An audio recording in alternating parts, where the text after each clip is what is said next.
임마누엘이라고 하는 것은 예수님의 이름입니다.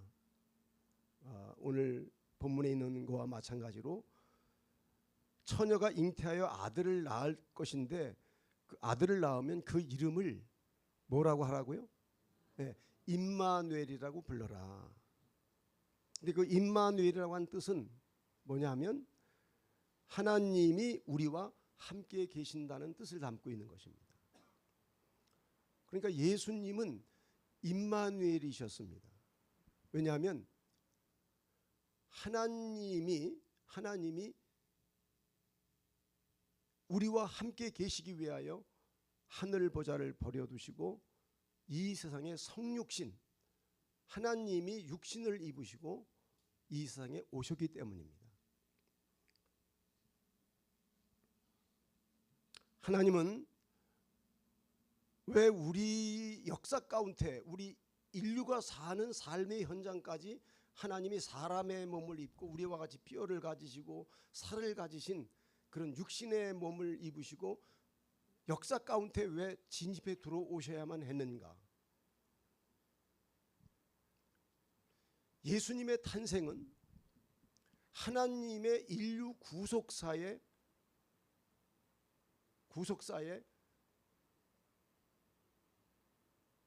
빼놓을 수 없는 정말 하나님의 구속, 인류를 구속하는 구속사의 첫 시작은 탄생으로부터 시작하는 겁니다. 그러니까 우리가 복음할 때 그 십자가만 우리가 생각할 수 있지만 십자가도 예수님의 탄생이 없이는 십자가가 없을 거 아니겠습니까? 탄생과 더불어 구속의 역사가 시작이 되는 겁니다. 하나님은 왜 인류 역사 가운데 오셔야만 했는가? 제가 이제 말씀을 늘 자주 드리는 거지만은 하나님은 인간을 창조할 때 목적을 가지고 창조했습니다. 모든 것들은 목적이 있습니다. 이거 뭐라고 그러죠? 이걸? 보면대. 이 보면대를 만든 사람은 그냥 만들지 않습니다. 보면대를 만들 때 목적을 가지고 만드는 거예요. 마이크를 만든 사람도 그냥 생각 없이 그냥 어떻게 만드는 게 아니에요. 목적을 가지고 만드는 겁니다.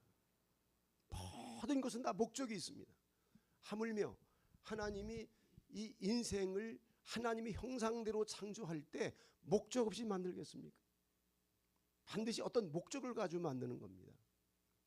근데 그 목적이라고 하는 것은 제가 50년 동안 신앙생활 하면서 아무리 연구해 보아도 내려지는 결론은 뭐냐면 하나님이 인간을 창조한 목적은 사랑의 반려적 존재로 우리를 만들었어요. 아마 여러분의 귀에 아마 자주 듣는 소리일 거예요. 사랑의 반려적 존재. 반려라고 하는 말은 짝반, 짝녀라는 뜻이죠. 내 반려자입니다. 그럼 내 짝이란 뜻이에요. 사람들에게 내 아내를 가리켜서 내 반려자입니다. 내 짝입니다. 그 말이에요. 그러니까 하나님이 인간을 창조할 때 어떤 목적을 가지고 만들었냐면 하나님 자신의 사랑의 반려적 존재로 우리를 빚은 것입니다. 반려적 존재로. 놀라지도 않으시네요. 반려적 존재로 만들었다고. 하나님의 반려적 존재. 그러면 하나님의 반려적 존재로 만들었는데 그 하나님이 당신의 사랑의 반려적인 존재로 만든 인간은 첫째, 사랑의 사귐, 사랑의 코이노니아라고 그래요. 헬라어로는 사귐을 코이노니아라고 그러는데 사랑의 사귐을 갖기를 원하셔요.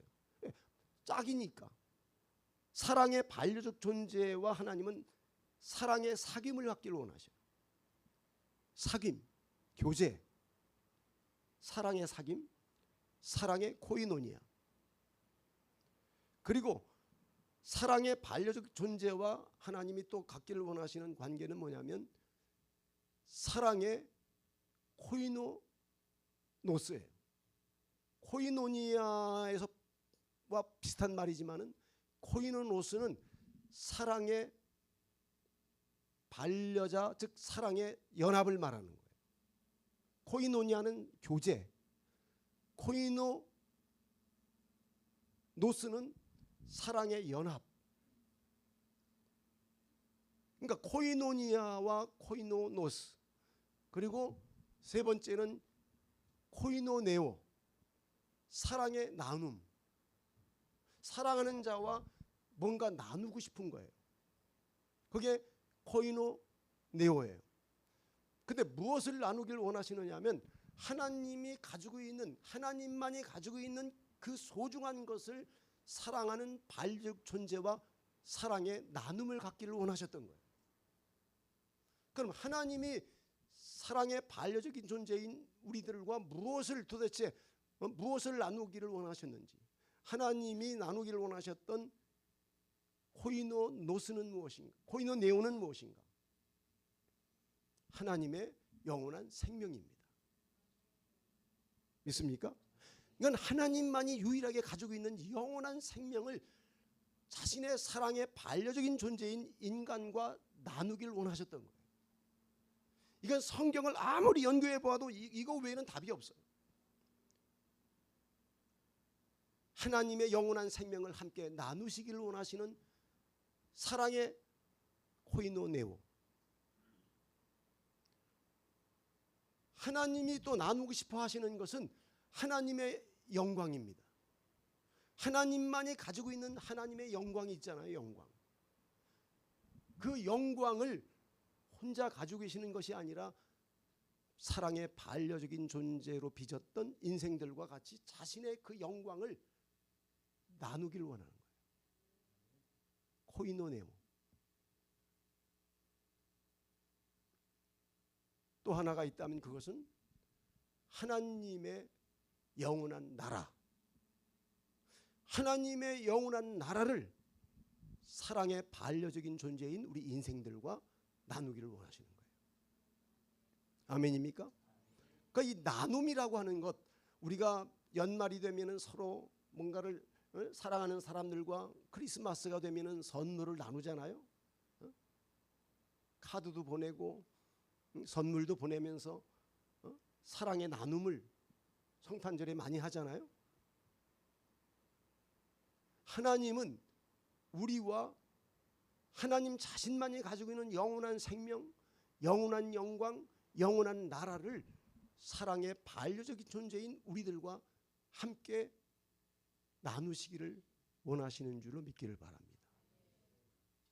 우리와 사귐을 가지시고 사랑의 코이노니아, 사랑의 코이노노스, 사랑하는 관계 속에서 하나가 되려고 하는 거예요. 하나로 연합. 하나님이 우리와 완벽한 짝을 이루시려고 하는 거예요. 완벽한 연합을 이루시려고 하는 거예요. 완벽한 나눔, 코이노네오. 그런데 이 세 가지 코이노니아, 코이노노스, 코이노네오는 삼위일체 하나님이 완벽하게 갖고 계시는 거예요. 그건 하나님의 세계에 들어가 보면 성부 하나님, 성자 하나님, 성령 하나님, 이 세 분이 완벽한 코이노니아를 이루어요. 완전한 사귐을 갖고 계셔요. 그리고 이 세 분은 완벽한 연합을 이루고 계셔요. 영원한 하나, 누구도 나눌 수 없는 영원한 하나로 계셔요. 영원한 코이노노스. 그리고 이 세 분은 서로를 위하여 아낌없이 나눠요.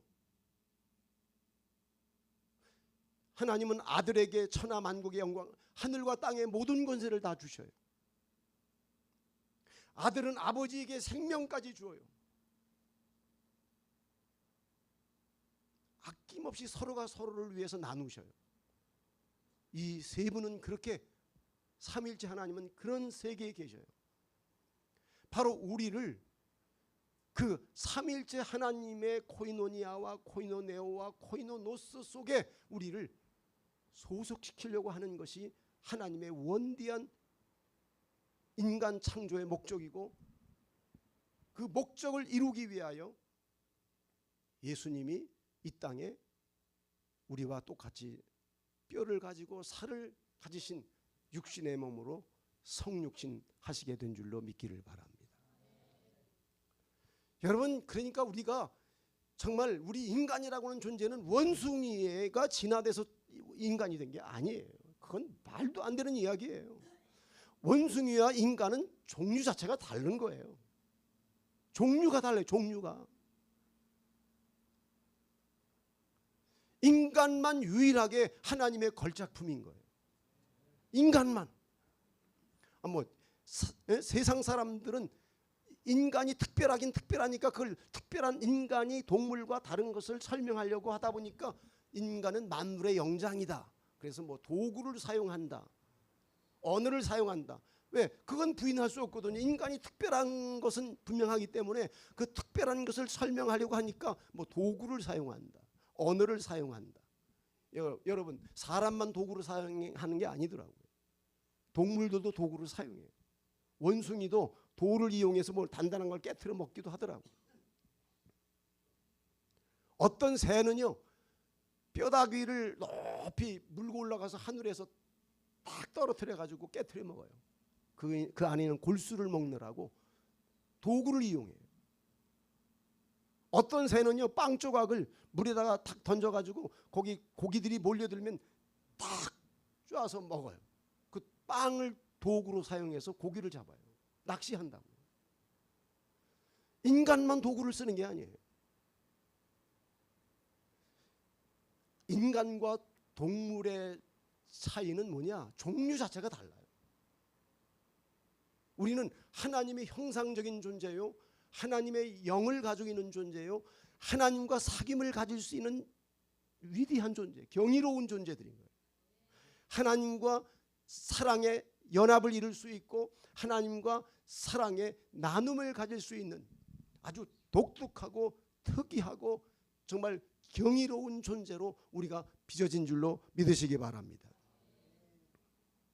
그런데 이런 인간이 본래의 창조의 목적을 잃어버린 겁니다. 본래 창조 목적을 잃어버리고 지금 뭔가 잘못된 겁니다. 그래서 하나님은 우리 인간을 본래 창조 목적을 원래 회복시켜서, 창조하신 그 목적을 본래 회복시켜 가지고 우리를 하나님의 사랑의 반려적인 존재로 온전히 세워서 하나님과 완벽한 사귐을 나누고 하나님과 완벽한 사랑의 연합을 이루고 하나님과 완벽한 사랑의 나눔을 가질 수 있도록 우리를, 그게 바로 성경에서 말하는 구원인 거예요. 아시겠습니까? 그걸 가리켜서 우리가 구원받는다 그렇게 말을 하는 거예요. 그러면 인간이 하나님의 사랑의 반려적인 존재로 창조되었는데 지금 현재 우리의 하나님과 우리의 상태는 하나님의 반려적인 존재로 살지를 못하잖아요. 인간이. 하나님은 우리를 벌하셔야 하고 우리는 하나님을 피해가고, 아담과 하와가 선악과를 따먹은 다음에 제일 처음에 그들이 자기의 부끄러움을 노출된 것이 부끄러우니까 자기의 하체를 가리고 그 다음에 나무 뒤에 가서 숨고 하나님을 피하지 않습니까? 이게 잘못된 거거든요. 하나님의 반려적인 존재라면 하나님에게 뭐 해야 돼요? 다가가야 되지요. 하나님도 나에게 다가오고 나도 하나님께 다가가야 교제가, 사귐이 일어날 거 아닙니까? 그러니까 선악과를 따먹은 다음부터는 이상하게 인간이, 아담과 하와가 하나님을 피하기 시작합니다. 두려워합니다. 나무 뒤에 숨습니다. 이게 잘못된 겁니다. 그러니까 인간이 하나님의 반려적인 존재로서 하나님에게 다가가고 하나님도 우리에게 다가오도록 해야 되는데 인간이 이상하게 하나님을 피하기 시작한단 말이에요. 그 원인이 뭐죠? 뭐가 우리를 하나님으로부터 피하게 만들어주는 거죠? 원죄라고 하는 겁니다. 원죄. 즉 죄가 하나님과 인간 사이를 낸 것입니다. 사이를 벌어지게 만든 거예요. 그래서 이사야 59장 1절에 보면은 오직 너희 죄악이 너희와 너희 하나님 사이를 갈라놓았고, 이게 인간의 비극이에요. 인간에게 있어서 가장 불행한 건 뭐냐? 무슨 가난 문제도 아니고 다른 경제적인 문제도 아니고 정치 문제도 아니에요. 인간에게서 인간의 문제 중에서 가장 본질적인 문제는 하나님으로부터 우리가 떨어져 나왔다는 거예요. 갈라졌다는 거예요. 하나님의 반려적인 존재가, 사랑의 반려적인 존재가 하나님에게 다가가야 되는데 하나님으로부터 떨어져 나온 거예요. 창조 목적이 빗나가기 시작하는 거예요. 이것이 인간의 문제의 본질인 것입니다. 자, 그러다 보니까 하나님과 인간 사이에는 하나의 무슨 문제가 생기는 딜레마가 생겼어요. 딜레마가 뭡니까? 이렇게 해도 문제가 되고 저렇게 해도 문제가 되는 거예요. 이렇게 해도 문제가 되고 저렇게 해도 문제가 되고. 하나님은 우리를 사랑의 반려적인 존재로 창조해서 우리를 사랑하셔야 되는데, 본능적으로 우리를 사랑하셔야 되는데, 근데 사랑하기에는 우리가 죄가 있는 거예요. 죄. 하나님에게는 사랑만 있는 게 아니라 하나님에게는 거룩한 속성을 가지고 계시기 때문에 죄에 대해서는 본능적으로 벌하고 심판하시는 그런 어떤 속성을 가지고 계시는 거예요. 그러니까 우리를 사랑하자니 하나님의 거룩한 속성, 공의로운 속성이 용납을 하지 않고, 또 하나님이 우리를 벌하시자니 하나님이 우리를 창조할 때 사랑의 반려적인 존재로 창조한 그 사랑에 대한, 사랑의 속성에 대해서 만족이 안 되고, 그러니까 사랑하자니 사랑할 수도 없고 미워하자니 미워할 수도 없는, 이게 하나님의 딜레마고 인간의 딜레마예요. 우리도 하나님에게 사랑을 본능적으로 받고 싶어요. 인간은 아예 하나님의 사랑을 그리워해요. 전도서 3장에 영혼을 사모한다고 말하고 있잖아요. 인간만 영혼을 사모해요. 즉 하나님을 사모하고 하나님의 사랑을 받기를 원해요. 아무리 육신에 배부르는 음식을 먹어도 하나님의 사랑이 없으면 우리는 만족이 안 돼요. 뭔가 허전해요. 뭔가가 빠진 것 같아요. 항상. 왜냐하면 우리는 하나님과 사랑을 나누기 위하여 창조됐기 때문에 하나님을 본능적으로 사랑을 그리워하고 하나님의 사랑으로 충만해지기를 원합니다. 그런데 또 하나님에게 그래서 다가가자니 내 죄가, 나의 죄가 하나님 앞에 다가갈 수 없도록 만드는 것입니다. 그러니까 하나님도 우리 인간도 피차간에 서로 딜레마를 안고 있는 거예요. 하나님도 우리에게 다가올 수 없고 우리도 하나님께 다가갈 수 없는, 하나님의 반려적인 존재로 지음을 받았음에도 불구하고 하나님은 우리 인간을 끌어안을 수 없는 거예요. 우리도 하나님의 품으로 다가갈 수가 없는 거예요. 이게 인류의 문제예요. 여러분, 인간은 예수를 안 믿는 사람, 심지어 진화론자들조차도 여러분 이상의 세계를 추구해요. 우리는 그것을 하나님의 세계요, 하나님의 영역으로 보지만 안 믿는 사람들은 그냥 이상이라고 말해요. 과학자들도 과학을 계속 발전시키는 이유는 그 생각 속에 이상형을 그리기 때문에 그러는 거예요. 완벽한 세계를 가지고 있어요. 그래서 그거를 사모하기 때문에 과학을 계속 발전시켜서 완벽에 이르려고 하는 거예요. 핸드폰을 새로 만들어내지만 그 핸드폰 가지고 만족이 안 돼요. 부족하거든요. 인간만 유일하게 완전한 걸 추구해요. 인간만. 그건 하나님에 대한 추구예요. 하나님을 동경하는 인간의 내면에 완전하신 퍼펙트하신 하나님과 그 세계를 그리워하고 사모하는 마음이 우리에게 있기 때문에 예수를 안 믿는 사람들조차도 이상을 찾고 생각해요.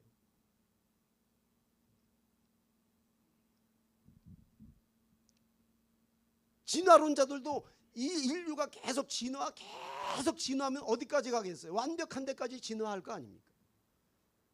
계속 진화를 계속한다면 어디까지 가겠어요? 완벽에 이르게 되겠죠. 결국 진화론자들도 결국은 하나님의 완벽한 세계를 동경하는 거예요. 부정할 수가 없어요. 로마서 3장 23절에 모든 사람이 죄를 범하였음에 하나님의 영광에 이르지. 여러분, 우리는 하나님의 영광에 이르기를 바라고 이상의 세계를, 안 믿는 사람도 이상의 세계를 추구해요. 근데 그게 이루지 못하는 거예요. 거기 이룰 수가 없는 거예요. 눈물 없이 살 수 있고, 살고 싶어 하고, 죽음이 없이 살고 싶어 하고, 병들지 않고 살고 싶어 하고, 전쟁 없이 그냥 평화가 완성된 그런 세상을 우리가 이상으로 그리고 있지만 거기 이룰 수가 없어요. 과학도 경제도 어떤 것도 우리를 그 세계로 인도하지를 못해요. 모든 사람이 뭐 했기 때문에? 죄 때문에 그러는 것입니다. 그러니까 이 하나님과 인간 사이의 문제는, 딜레마는 죄라고 하는 이 문제를 해결해야만 되는 겁니다. 이 문제를 해결하지 않는 한 하나님과 인간의 딜레마의 문제는 해결될 수가 없는 거예요. 그런데 하나님은, 그럼에도 불구하고 하나님은 당신의 그 딜레마를, 인간의 딜레마, 하나님의 딜레마를 하나님께서 해결하시고자 끊임없이 하나님은 노력하시고, 그 놀라운 인간을 다시 본래 창조하신 목적, 사랑의 반려적인 존재의 목적대로 인간을 회복시키기 위한 하나님의 노력은 쉬지 않으셔요. 그래서 하나님은 인간을 포기하지 않으셨어요. 그래서 하나님은 이스라엘이라고 하는 백성을 통해서 하나님이 인류에게 말씀하시는 거예요. 여러분, 성경에 나와 있는 이스라엘의 역사, 이거하고 오늘 우리와 무슨 관련이 있습니까? 이스라엘이 처한 그 상황과 인류가 처한 상황이 똑같기 때문에 하나님은 이스라엘이라고 하는 나라를 통해서 인류에게 메시지를 전하는 거예요. 하나님은 당신의 딜레마를 해결하기 위하여 그럼에도 불구하고 인간을 포기하지 않으셔요. 인간 사랑을. 그래서 하나님은 한번 이스라엘 백성들의 시내산에 강림하신 적이 있어요. 강림이라고 할 때 강자가 내릴 강자거든. 내릴 강. 내려오셨다 이 말이에요. 강, 내릴 강. 강수량 할 때 그 강자가 내릴 강이거든. 강수. 비가 내린 양, 강수량.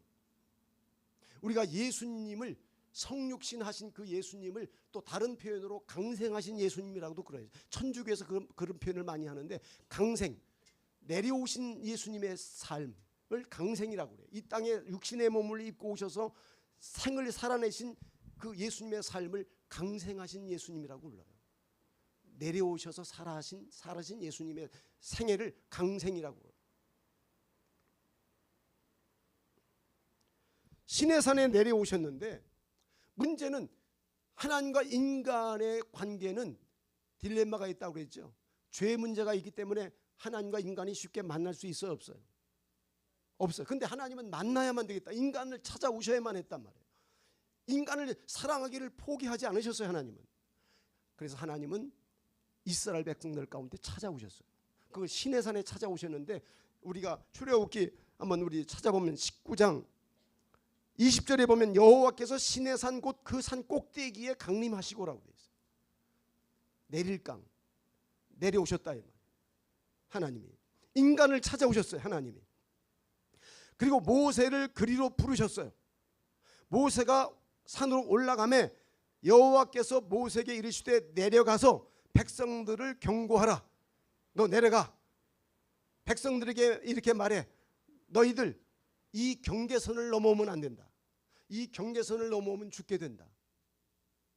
만일에 너희가 내가 시내산에 강림한다고 해서 하나님을 보고 싶어가지고 너희들이 그 경계선을 넘어온다고 하면 그들은 죽게 될 것이다.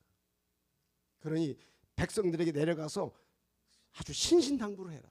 그러면서 하나님이 여호와께서 모세에게 이르시되 내려가서 백성을 경고하라. 백성이 밀고 들어와 나 여호와에게로 와서 보려고 하다가 많이 죽을까 하노라.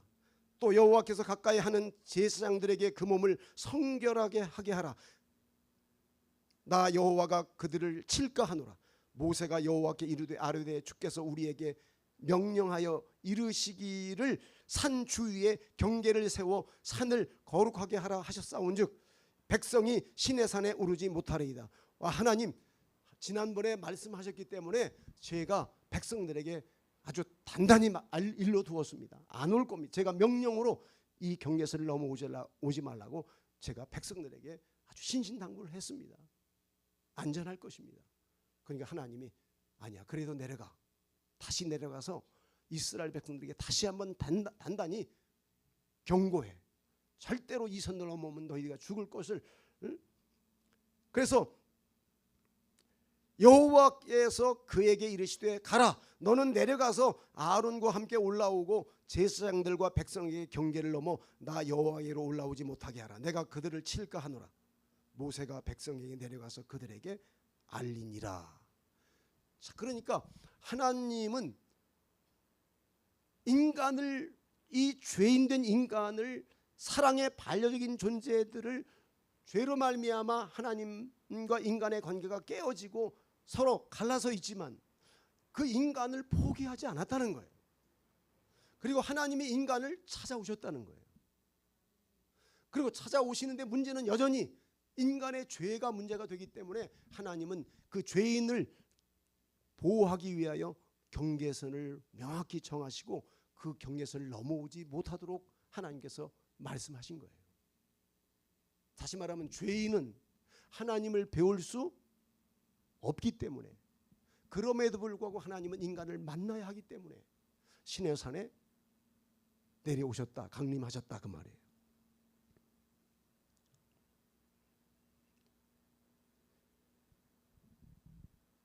여러분, 한 번은 출애굽기 33장에 보면 모세가 하나님께 이렇게 말합니다. 하나님, 당신의 영광을 내게 보여주세요라고 제안을 했습니다. 하나님 영광을 보고 싶었던 거예요. 33장에서. 그러니까 하나님께서 네가 내 얼굴을 보지 못하리니 나를 보게 되면 나를 보고 살 자가 없기 때문이다. 너 나의 영광을 보기를 원하느냐? 너 나 보면 죽는다. 응? 여호와께서 이르시되 보라, 내 곁에 한 장소가 있으니 너는 그 반석 위에 서라. 내 영광이 너를 지나갈 때에 내가 너를 반석 틈에 두고 내가 지나가도록 내 손으로 너를 덮었다가 손을 거두리니 네가 내 등을 볼 것이요 얼굴은 보지 못하게 될 것이다. 그러니까 하나님의 영광의 전체를 보지 못하게 한 거예요. 시내산에 올라와서 하나님을 대면할 때 모세가 하나님의 영광을 보여달라고 했지만 하나님은 모세로 하여금 모세를 생명을 보존시켜 주시기 위하여 큰 바위 틈에 모세를 두게 하시고 하나님의 손으로 그를 덮어서 그리고 보호한 다음에 하나님이 모세를 지나갔다는 거예요. 그리고 하나님이 십계명을 하나님이 두 돌판에 새겨서 모세에게 주셨는데 모세가 하나님의 손으로 덮고 하나님이 순간 지나가서 그게 40주 40야예요. 밤낮 40일을 모세가 잠도 자지 않고 먹지도 않고 물도 마시지 않은 상황에서 40일이 그냥 지나간 거예요. 그리고 십계명을 받아가지고 내려온 거예요. 사람이 40일을 물을 안 먹으면 못 살잖아요. 그렇죠? 근데 신기하게도 40 밤낮을 물과 음식을 먹지 않고 잠을 자지도 않고 하나님의 영광 앞에서 십계명을 받아가지고 내려오는 순간에 그래도 모세는 배고픈 것도 몰랐고 목마른 것도 몰랐어요. 하나님의 손이 모세를 덮었고 모세를 보호했기 때문에 가능했던 일이에요. 그 십계명을 받아가지고 내려오는데 모세의 얼굴에서 광채가 나는 바람에 백성들이 모세 얼굴을 쳐다보지를 못했다고 말해요. 그래서 모세가 어쩔 수 없이 자신의 그 얼굴의 광채를 가리기 위하여 왜? 이 빛을 가지고는 백성들을 상대할 수가 없어요. 그러니까 백성들이 다가오지를 못하는 겁니다. 그러니까 모세가 수건으로 자기 얼굴의 광채를 가리고서야 백성들을 만났다는 거예요.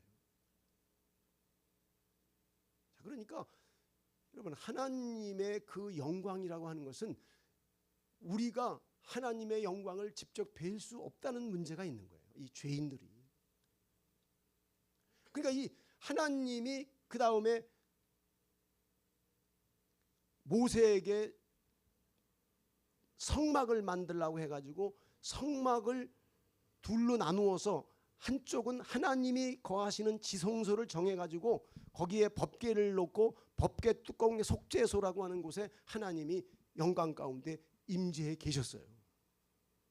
시내산에 강림하신 하나님은 이제 좀 더 내가 너희들의 삶의 현장에 같이 있겠다. 성막을 지어라. 그리고 내가 나의 지정된 지성소에 내가 나의 영광을 드리고 있을 것이다.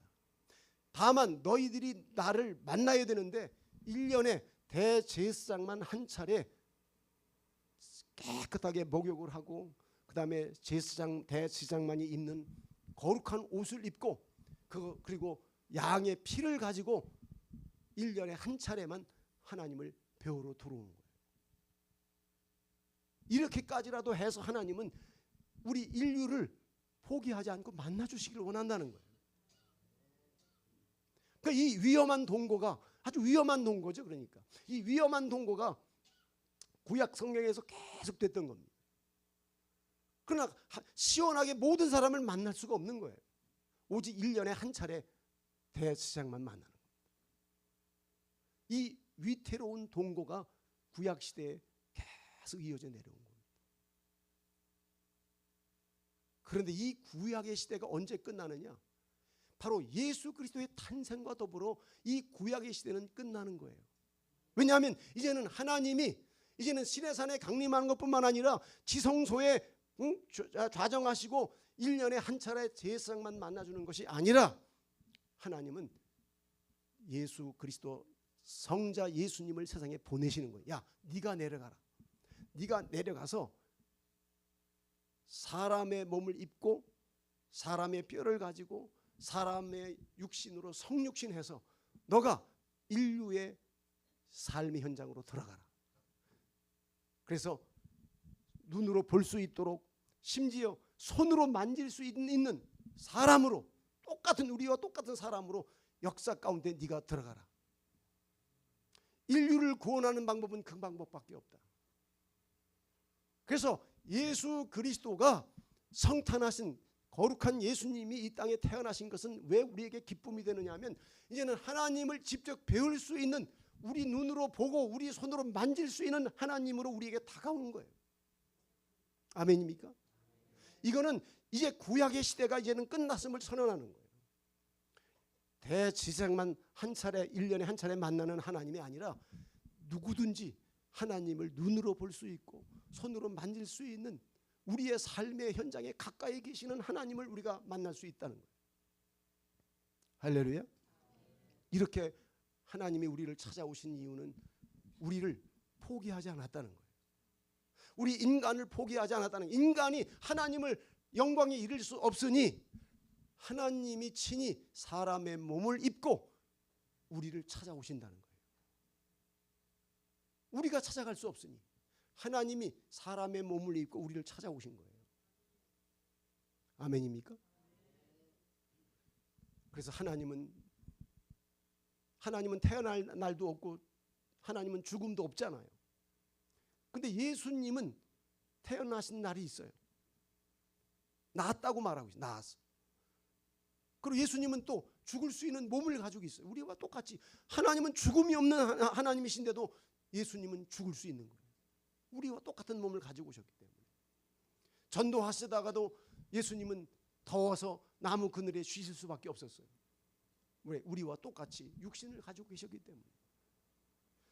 밥을 안 먹으면 시장하시는 어떤 배고픔을 느끼실 수 있는 몸을 가지신 거예요. 우리와 똑같은 육을 가졌기 때문이에요. 누구의 도움을 받을 필요가 없는 전능한 하나님에도 불구하고 예수님은 어린 아기 때 부모님의 보호를 받아야 했고 헤롯 대왕이 예수님을 죽이려 할 때 성령께서 예수님을 애굽으로 피난시키도록 예수님을 보호했던 것입니다. 하나님이 누구의 보호를 받을 필요가 뭐가 있습니까? 그러나 인간 육신을 가지고 세상에 오신 예수님은 우리와 똑같이 배고픔을 느끼고 심지어 죽을 수밖에 없는 인간 100% 인간으로 오신 줄로 믿으시기 바랍니다. 예수님이 인간으로 오신 이유는 우리와 사랑의 사귐을 가지고 사랑의 반려적인 존재로 창조한 우리 인간을 본래 목적대로 회복시키기 위해서 오신 거예요. 다시 말하면 하나님과 우리와의 사귐을 다시 회복시키려 오신 거예요. 사랑의 코이노니아를 시작하시기 위해서. 요한일서 1장 3장 1절에 보면은 성경은 이렇게 말합니다. 태초에 생명의 말씀에 관하여 우리가 들은 바요 눈으로 본 바요 자세히 보고 우리의 손으로 만진 바라. 이 생명이 나타내신 바 된지라. 생명이 나타내신 바 된지라. 이 영원한 생명을 우리가 보았고 증언하여 너희에게 전하노니 이는 아버지와 함께 계시다가 우리에게 나타내신 바 된. 여기서 나타냈다는 말을 강조하잖아요. 나타내셨다. 예, 하나님은 형체가 없으신 분이잖아요. 하나님은 형상이 없는 분인데 우리가 볼 수 없어요, 하나님을. 근데 그 볼 수 없는 하나님을 볼 수 있도록, 우리가 눈으로 직접 보고 만질 수 있도록 예수님이 나타내신 바 되었단 말이죠. 육신을 가지고.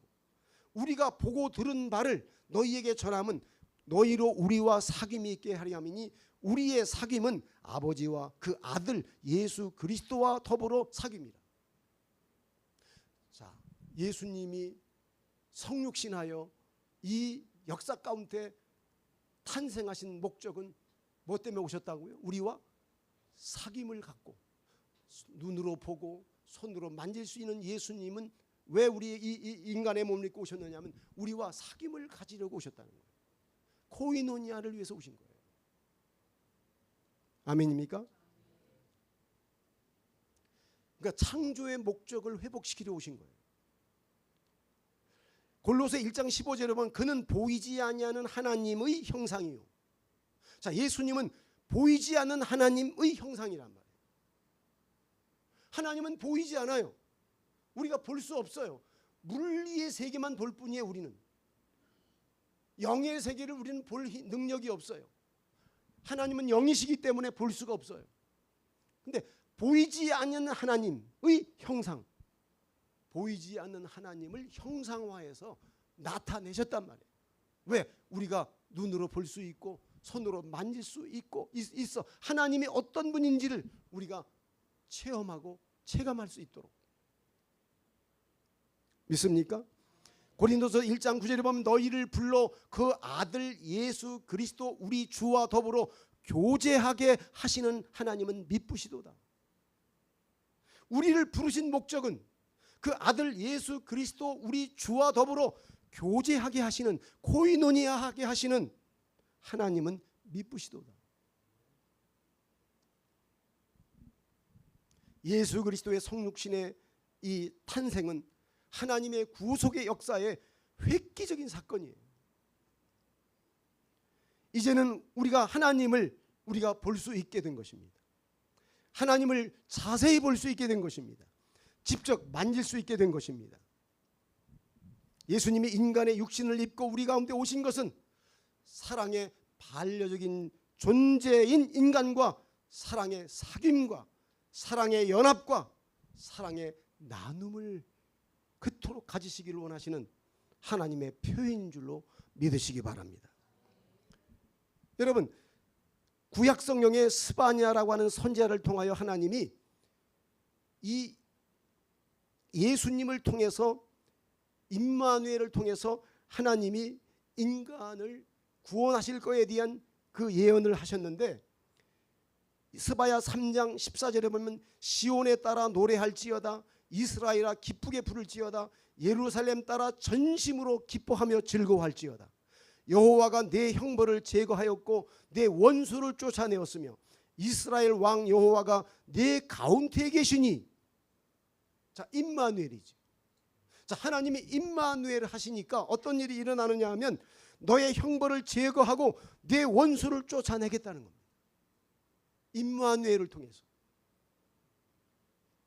다시 말하면 예수 그리스도를 이 땅에 보내신 목적은 우리의 형벌을 제거하고 우리의 원수인 마귀를 제거하기 위해서 예수님이 임마누엘 하셨다는 겁니다. 이스라엘 왕이 내 가운데 계시니 내가 다시는 화를 당할까 두려워하지 않을 것이라. 그날에 사람이 예루살렘에 이르기를 두려워하지 말라. 시온아 내 손을 늘어뜨리지 말라. 너의 하나님이 여호와가 너의 가운데 계시니. 할렐루야. 예수님이 임마누엘 하시면 그는 구원을 베푸실 전능자시라. 너의 하나님 여호와가 너의 가운데 계시니 그는 구원을 베푸실 전능자시라. 예수님이 임마누엘로 이 세상에 오신 것 때문에 비로소 인간에게 하나님의 구원이 베풀어지게 될 거라는 거예요.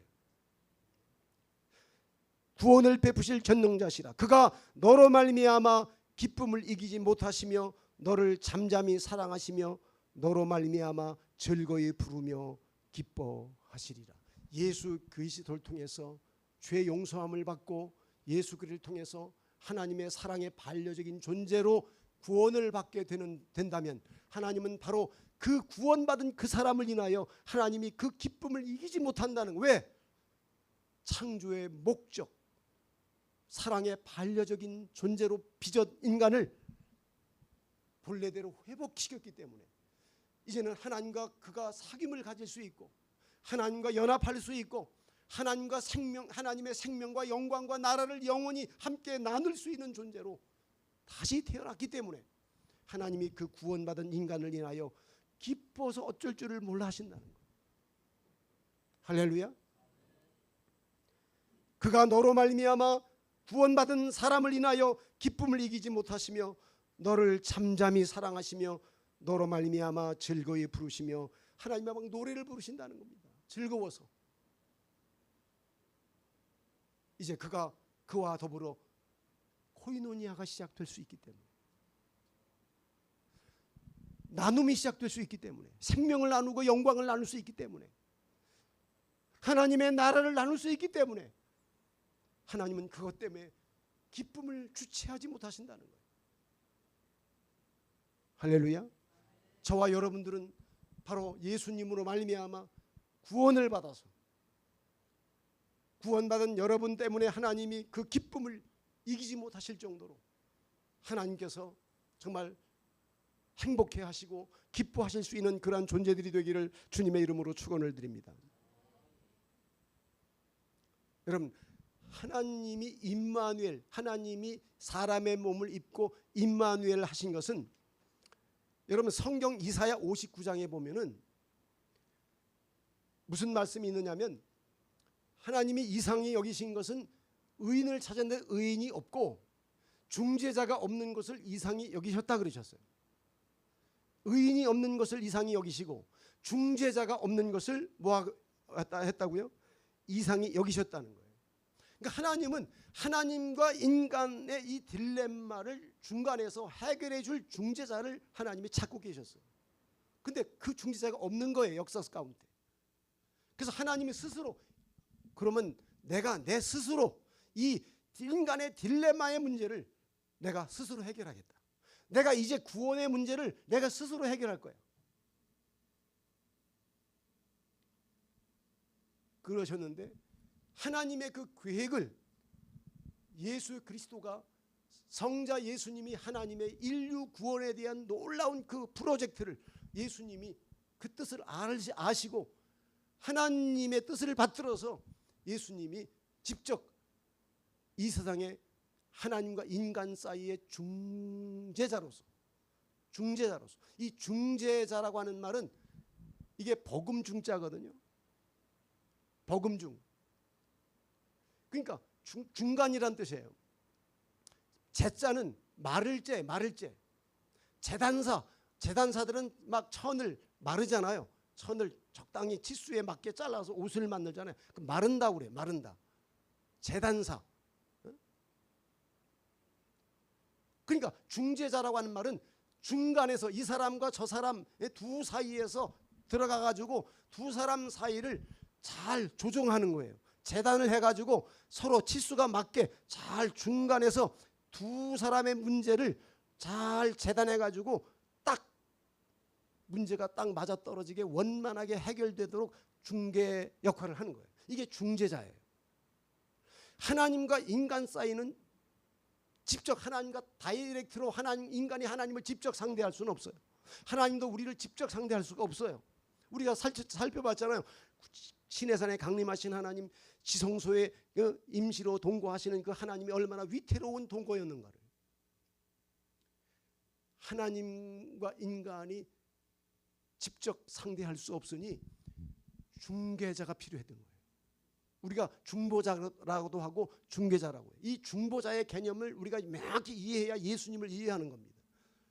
이 중개자가 바로 하나님이 중개자를 찾았는데 없어서 이상하게 여기시고 내가 스스로 이 문제를 해결하기도 하셔서 바로 예수 그리스도가 그 중보자로서 이 땅에 오신 겁니다. 그래서 하나님과 인간, 예수님은요 인간, 우리와 똑같은 인간이기 때문에 우리와 직접 내가 만질 수도 있고 사람의 눈으로 볼 수 있고 직접 체험할 수 있는 분으로 오셨잖아요. 인간이기 때문에. 인간과 관계하는 데 문제가 있어요, 없어요? 없지요. 그래서 히브리서 3장에 보면은 그는 우리와 동일한 육체를 가지셨기 때문에 그러나 죄는 없다 그랬어요. 자, 인간이기 때문에 우리와 접촉할 수 있어요. 근데 예수님은 중개자로서 또 우리만 접촉하면 안 되잖아요. 누구와 접촉해야 돼요? 하나님하고도 접촉할 수 있어야 돼요. 그러려면 하나님하고 접촉하려면 뭐가 없어야 돼요? 예, 죄가 없어야 돼요. 죄가 있으면 하나님하고 접촉할 수가 없어요. 그렇기 때문에 우리와 동일한 육체를 가졌다고 하는 점에서는 우리를 이해하고 우리 인간을 이해하고 우리가 예수님을 만질 수 있고 우리와 함께 같이 동거할 수 있는 예수님이면서 그러나 예수님에게는 인간으로만 계시는 것이 아니라 인간이지만은 예수님에게는 죄가 없는 부분이 있는 거예요. 이 땅에 오셔서 죄 없이 사신 거예요. 이건 소극적인 표현이고 적극적인 표현은 예수님은 완벽하게 의로우셨던 거예요. 마태복음 5장 나는 율법을 폐하러 온 것이 아니라 율법을 완성하러 왔다. 천지는 없어질런정 하나님의 말씀에 1.1획은 내가 다 지키려 한다. 자, 그럼 하나님의 말씀을 1.1획도 가감하지 않고 다 지킨다고 하면 죄 없다는 표현은 소극적인 표현이에요. 적극적인 표현은 하나님의 말씀을 뭐 했어요? 다 이루셨어요. 당신의 삶을 통해서. 이 부분이 의의 부분이에요. 이 부분이 있기 때문에 예수님은 죄 없는 분이고 예수님은 율법을 완성한 분이기 때문에 그분은 완벽하게 하나님과 다이렉트로 접촉할 수 있는 분이 예수님만 유일하게. 아시겠습니까? 그러니까 예수님은 중보자로서 하나님과 관계할 수 있고 인간과 관계할 수 있고 그러니까 예수님은 중보자예요. 중보자. 여러분 우리가 전기가 저 발전소에서 엄청난 양을 전기를 생산해 가지고 송전탑을 통해서 송전탑 알지요? 철탑 거기 그걸로 전기를 보낸단 말이에요. 여기 이런 데까지. 근데 보통 전기가 그 보통 전기는 우리가 220 쓰지만은 고압 같은 거는 570에서 7000 볼트 고압선 보통 그렇게 쓴다고 그래요. 그리고 아주 더 높은 고압은 7000에서 약 한 66,000 볼트 전기가 흐른대요. 초고압은 66,000에서 약 한 22만 볼트. 그러니까 우리가 저 어디 들 같은 데 가면 높은 철탑 송전탑 같은 거 보이잖아요. 굵은 줄로 쫙쫙 한 거. 그거에 마치 22만 볼트가 거기 흐른다는 거예요. 자, 그럼 우리가 전자제품을 사용하기 위해서 송전탑에 올라가서 22만 볼트하고 딱 연결을 시켰다고. 그럼 되겠죠. 전기 연결만 하면 되잖아요. 그럼 어떻게 됩니까? 예? 그냥 그 기계는 그냥 그 순간에 그냥 터져버리고 말겠죠. 용량의 차이가 있는 거예요. 전자제품이 22만 볼트하고 직접 상대할 수 없어요. 그래서 그 송전탑에서 쭉 전기를 막 22만 볼트로 막 엄청난 양의 전기를 전송해 오면 그 전기는 또 작은 전선으로 또 연결돼 가지고 이 동네 이 전신주에 오는 겁니다. 그러면 이 전기가 고압 전기가 한 2만 볼트 정도가 이 고압으로 흐른다는데 그게 가정으로 직접 오면은 누가 전기를 사용하겠느냐고. 그러니까 저 전봇대에는 변압기라는 게 있어요. 변압기. 그 변압기가 뭐냐면은 전기를 조절해 준다는 거예요. 그 엄청난 고압 전기를 우리가 220으로 사용할 수 있도록 또는 공장에서 380볼트로 사용할 수 있도록 적절하게 거기서 전류를 조절해 주는 거예요. 그러니까 고압 전기를 낮춰주는 거죠. 낮춰주는 거. 왜? 그래야만 가정에서 우리가 그 전기를 사용할 수 있기 때문에. 자, 하나님은 무한한 영광을 가지고 계신 분이에요. 그분은 거룩하신 분이에요. 그분이 우리와 직접 상대할 수 있어요, 없어요? 있어요, 없어요? 절대 없습니다. 근데 그런 하나님은 우리 인간을 포기할 수는 없잖아요. 포기하지 않으시잖아요. 사랑하시기 때문에. 그러니까 하나님이 인류 구원에 대한 구속사의 이 놀라운 어떤 계획을 어떻게 풀어나가셨느냐면 중재자를 세우기를 원하셨다. 예수님은 누구와 같은 거예요? 변압기와 같은 중간에서 하나님의 영광을 우리와 내가 소화할 수 있을 정도로 하나님이 예수님이 스스로 하나님이시지만은 스스로의 모든 하나님이기를 포기하시고 인간의 수준까지 자기를 낮추신 거예요. 하나님이 인간의 수준으로 자기를 낮추신 거예요. 계속 낮춰가지고 사람까지 되신 거예요. 우리와 맞추려고. 아시겠습니까? 옛날에 우리가 제가 어릴 때만 하더라도 전기가 이게 안정되지 않았기 때문에 110볼트 썼거든요, 예전에. 근데 110볼트 써도 전기가 안정적으로 이게 공급되지 않았기 때문에 아주 전자제품을 쓰려면은 도란스, 뭐 이게 일본식 표현이라고 하는데 도란스. 생각납니까? 도란스. 그 도란스를 110에다 꼽아가지고 우리가 뭐 다리미도 쓰고 그다음에 뭐 테레비도 쓰고 그랬었어요. 그러니까 전기를 승합시켜 주기도 하고 그다음에 강압 내려주기도 하는 그 역할을 도란스라고 하는 것이 하는 건데 그 일종의 그 도란스는 가정용 변압기예요. 가정용 변압기. 전기를 그 전자제품에 맞게 조절해 주는 거죠. 중간에서. 예수님은 바로 하나님과 인간 사이의 중보자로 믿습니까?